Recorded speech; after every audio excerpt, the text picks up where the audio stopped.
I'm still kind of processing like that I could have a healthy baby.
It's Jenna. We obviously have now had a healthy baby girl, but I wanted to share with you a little bit about how the birth went and then just introduce you. So we knew that I was going to be induced or at least have a cervical ripening at 39 weeks or somewhere during the 39th week. Because early on my doctor had been like, I don't want you to get to 40 weeks just based on my size and baby size, and they wanted to make sure everything was gonna come out okay. So we already had that in the plan. We had talked with my OB about when she was available that week and then what we would like just as far as care for Ava, because we did have some relatives coming in town and out of town and some overlap and a little bit of a gap, and so it was calming for me to know that Ava would be taken care of and having some consistent care. So that was helpful too. So we get to the hospital and get checked in and all of that. And I did a little clip kind of explaining what happened next. Hi! We have been checked in to the hospital, obviously, to have the baby. We were going to get like a cervical ripening, but found out that my body was already having contractions. My dad is in town from Minnesota, and he got in this afternoon, and I think I just was like, okay, now I can go. And then my body is like, okay, like cool. So we're gonna have a baby soon. Yay! I'm probably not gonna have footage of like lots of contractions or anything, but I'm really excited for you to be introduced to this new little girl, and I'll make sure to take plenty of footage of her. Thanks! So like I said in the clip, my body was having some contractions just naturally, but because life never really goes the way you think it's gonna go, they weren't really regular enough to take off, so they did do a cervical ripening and kind of had us on monitor and then walk around for a while and then be on monitor again, and just to hope that my body would be like, oh, okay, this is what we're doing, and it would kick in and stuff would happen. So we ended up walking around the hospital a lot, and because we checked in the evening, that means we were like walking around at like 2 in the morning just hoping that like things would progress more. And I was having some contractions, so it wasn't like nothing was happening, but it definitely wasn't progressing at the rate that I remember things progressing with Ava. It was just kind of taking a long time, which I know sometimes happens with births, but it hadn't happened with me before, so I was just like, okay. And it was really funny because when we were walking around the hospital, obviously I'm having contractions. Between me and Dan, he's usually the fast walker, and I usually am like taking my time and like looking at stuff. When I was like, I want to get this labor started, I was just like booking it, and Dan was like trying to keep up. So long story short, like it didn't really do too much, so they got us all hooked up to everything and started some Pitocin just to get things moving more. And so let's see, sorry, I'm looking at my notes because Dan took notes.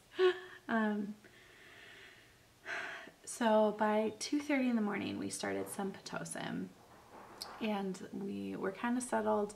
I was still having some pain, but like we had Dan napping because obviously we knew that there was a big thing happening ahead of us. I did my best to rest, but obviously it was having some contractions and pain. So rest is kind of relative, right? You can rest for a little bit and then your body is like, no, wake up. So wasn't exactly restful, but I tried. And I got to a certain point in the morning where my contractions were getting more and more painful, as they do. And so I like woke Dan up, and at this point he had tried the so for those of you who haven't watched Ava's birth story, one of our techniques to help through contractions was to have Dan sing a song to me so that I would have the beginning, middle, and end to focus on during the contractions. So like I knew that as soon as the song was done, the contraction would be done and I could relax. Well, you know, he wakes up, he's a little disoriented, so he starts doing that because that's what he had been doing for Ava. And I was like, nope, no, too late. You are too late for that trick. It is hurting too much. So he kind of regrouped, held my hand, and then was awesome for me, like a great support for me the rest of the time. It just, there was no singing this time.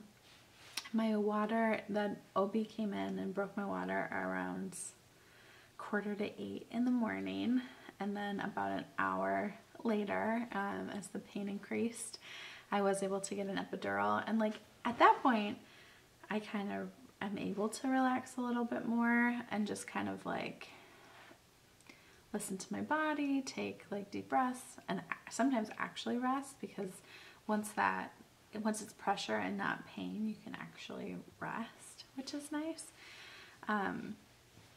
So I think I have another a little snippet I filmed in the hospital from when I hit 8 centimeters. And then we also filmed a cute message from Dan for the baby that I'll show you too. Okay, so I'm at 8 centimeters. It's been a long adventure, but time's coming soon. We can't wait to meet our baby girl. She's working real hard in here, staying as calm as she can. Soon, it's so soon, I'm so excited. Bye.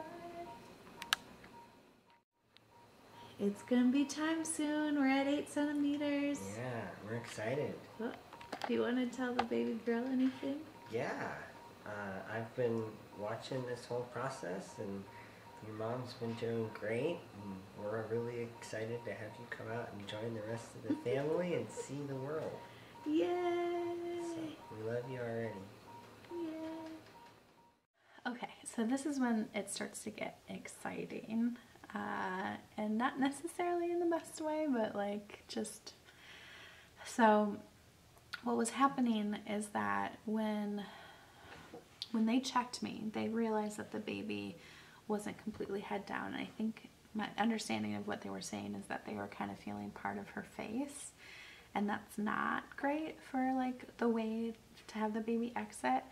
So they kept trying to have me turn on my side to kind of rotate the baby inside my stomach. Well, every time they did that, the baby's heart rate would drop a lot and she would kind of be in distress. So at that point, they pulled back the Pitocin. They would try me on my side again to try to get her to move, see that she was freaking out, and I'd have to go back on my back. They did that a couple times for each side. And I know that there's other methods sometimes, like if you still have enough feeling from the epidural where you feel like you could go on your hands and knees, sometimes that could work too. But because it looked like we had some time, we were just kind of taking it slower, like trying one thing at a time. And that was a little worrisome, obviously, because anytime you see like the baby's heart rate kind of freaking out, you're like, that's not good. But I get strangely calm in like crises like that, where like I just take a lot of deep breaths and listen to the people around me, especially if they're experts like doctors or nurses, and then just focus on trying to keep myself calm. Obviously they had broken my water, and so what they tried at this point, because the baby's heart rate kept dropping, is doing, I think it's called an amnio infusion, to like basically put water back inside there to kind of give it a cushion. And again, hopefully thinking that if she had more liquid in there, she might be able to move more easily, get into the right position. We could get the Pitocin up again and then get the labor going so that we could get the baby out, right? So, you know, it was very exciting and like nerve-wracking, but because the baby's heart rate would regulate again when I was on my back, like it wasn't an alarming thing yet. It was just like, oh, let's make sure we watch that. So I am obviously continuing.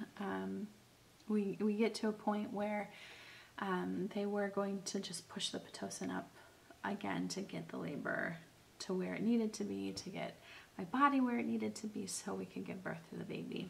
Something that we did do as we saw the baby's heart rate kind of freaking out is, it was really sweet.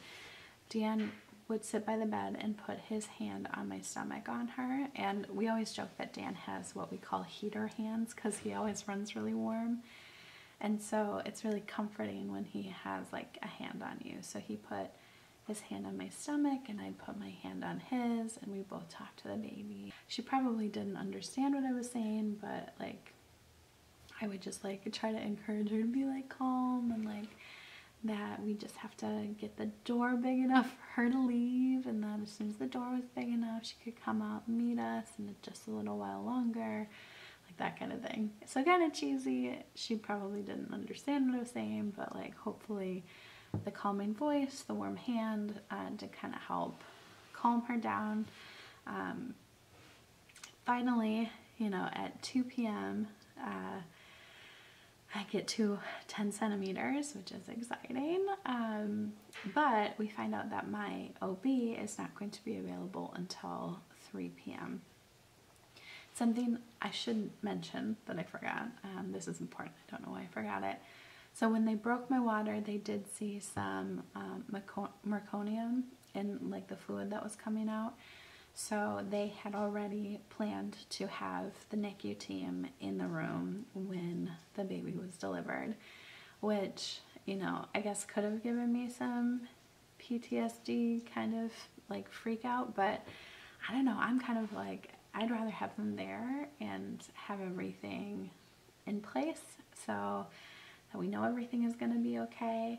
And I am always kind of like, well, I don't want to worry until there is a problem, so it didn't freak me out too much. It just did change a little bit of what we were planning on doing as far as who was going to be in the room, and that there was that concern that we were watching for. So at that point, we were already having NICU coming in because of the meconium in the fluid, and then we also had the low heart rate that we were keeping an eye on. So around 2 o'clock, I was at 10 centimeters. The problem was that my OB was not able to be available until closer to 3 p.m. So the nurse that we were working with, I kind of asked her, I was like, well, we know there's meconium in there. I know I'm at 10 centimeters, like, I'm okay, like I'm feeling okay. I don't feel like I need to push necessarily yet, but how long can the baby kind of hang out there, like with the meconium in there, if my body's ready before things are going to start to happen? And she didn't really like answer one way or the other that I remember, but I think she kind of went back and forth, and then was kind of like, well, let's do a practice push. And then I go, well, are you sure?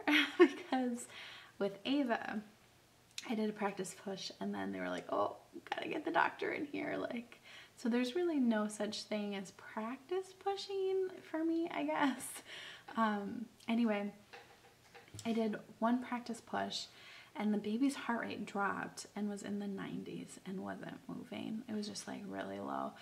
And so, you know, when everyone starts to kind of panic but like they're trying to stay calm, like that's what was happening in the room. Like they were calling the OB that was covering my doctor's patients. They were trying to get a hold of the NICU team to get them in there because things needed to happen and needed to happen right away.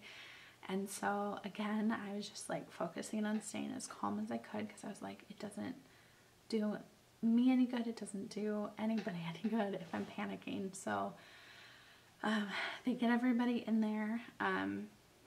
We try to check in a little bit about like the birth plan, but I'm basically like, so these things are nice, but ultimately I just want a healthy baby. So healthy mom, healthy baby, and that's cool. But thankfully, everyone got suited up really fast.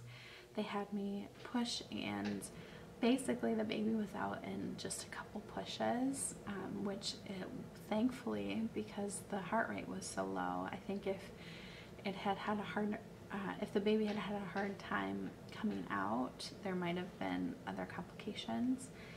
What they discovered when the baby came out was that the umbilical cord was really long, and so they think that that's why the heart rate was dropping when the baby would go on one side or the other. Basically that the baby's weight would kind of be pinching the umbilical cord, and then the heart rate would drop. But when I was on my back, it wasn't pinching anything, so they think that's why. But I also feel like the fact that the cord wasn't around the baby, the fact that like the baby came out really quickly, there was a lot of really good things in there. Of course, when the baby comes out, like you're just so excited to hold the baby, but you still have that big question of like, is she okay? Does she have a cleft palate? Like I think we asked them to check it like 3 times. So baby comes out, and they do put her on my chest right away. She's beautiful. Like I start crying from all the emotions and the fatigue and the excitement, and she's on there long enough for Dan to cut the cord, but then they have to rush her to the warming station in the room so the NICU team can check her out and make sure that she is okay. And Dan went over there and I think asked them to check like 3 times if she had a cleft palate. We found out that she didn't, that like her arch is maybe a little high, but that otherwise it's a complete palate. They were able to finally bring her back to me, put her on my chest, and it was just a really beautiful moment.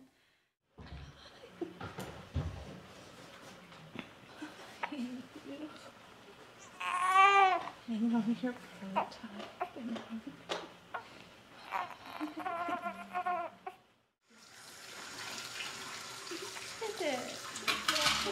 It's Canon, C-A-N-N-O-N.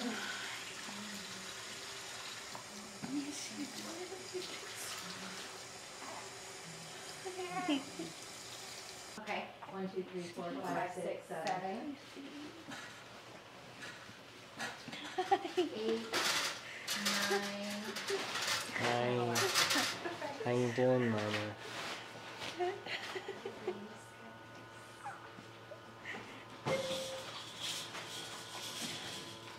She's so pretty. Mm-hmm. Birth can be a really scary thing, even in the best case scenario. So I was happy and relieved, and she's beautiful. It did take a couple days before we decided on a name, but I would like to introduce you to Mabel Elizabeth. And she was 7 pounds, 15 ounces. She was 20 inches long, similar to her sister. They're long babies. And just healthy and perfect, and it was wonderful. The hospital experience was so different than our experience with Ava. We did stay 2 nights in the hospital, and Mabel was healthy, so could go in the nursery for chunks of time so we could try to get some sleep. Ava came to visit us in the hospital, and that's what I'll leave you with today, is footage of when Ava met Mabel for the first time. She is a wonderful big sister already, and we're so excited to have this beautiful addition to our family. Thank you guys for following our story. Thank you guys for your interest. I don't know when the next vlog will be, but I did want to share this special part with you. So until next time, bye guys. Go see Mama and the new baby. Let's go see. All right, you gonna walk in? Yeah, you go ahead, Grandma. Later in.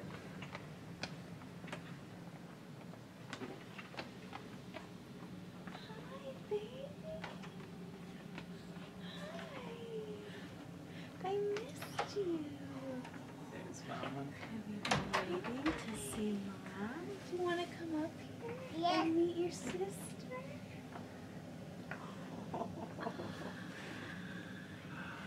Look, it's your Look at the baby's baby. sister. Look at. That's your sister. We don't have a name quite yet, Yeah. but she is your sister. Be very gentle. You can touch on the blanket. Look at Oh, yeah. Nice baby. Can you go, Mwah? Can you blow a kiss to the baby? Baby. Yeah. That's your baby sister. Mommy. I know I missed you so much. You want to come closer? Way over Yes. Hi. Do you want me to take her shoes off? No, it's okay. Okay. Oh, don't touch the baby's face. Just touch the blanket. Good job, Ava. Because you see the baby sleeping. Oh, not the face. Not yet. Not until the baby's a little older, okay? She's got to grow up. Yeah. So who did we come to see? We don't have a name yet. Mommy and Daddy and Baby. That's what we were saying in the car. Yeah. Yeah. You see all the special bracelets I have? That's how everyone stays safe here. Yeah. And you see the special bed I have? That's for me to get all healthy so I can come home to you. And bring your sister. Yeah? What do you think, Ava? Is this so cool? What do you think about that? Yeah. Huh? Yay! Sister! Happy. Oh, baby. Hi, baby. Hi, sweetie. Oh, don't touch your mouth yet. No, Oops, oops, oops. just the Just blanket. the blanket. Thank you. Good Because job. you see how the baby is good sleeping. Good listener. Yeah, I know. Those cheeks, you just want to pinch them. Face. Oh, her hat. Mhm. You're right. She has a hat on. Yeah, buttons. We're not going to push the buttons on Mommy's bed. Ava, are you glad to see Mama? Baby. Hi, baby. Hi. Isn't that awesome? Baby. Hi, baby.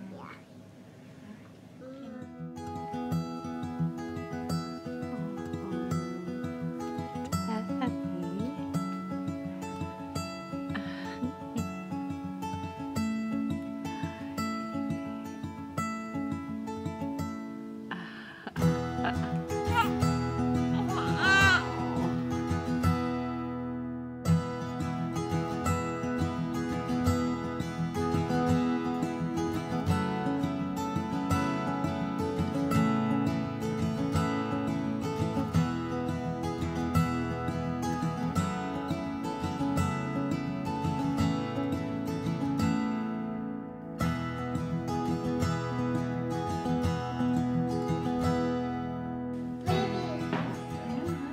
Are you washing your baby, Ava? We might need a set of wipes, Joe. Okay. Yep, I got. Yep, we need a set of wipes.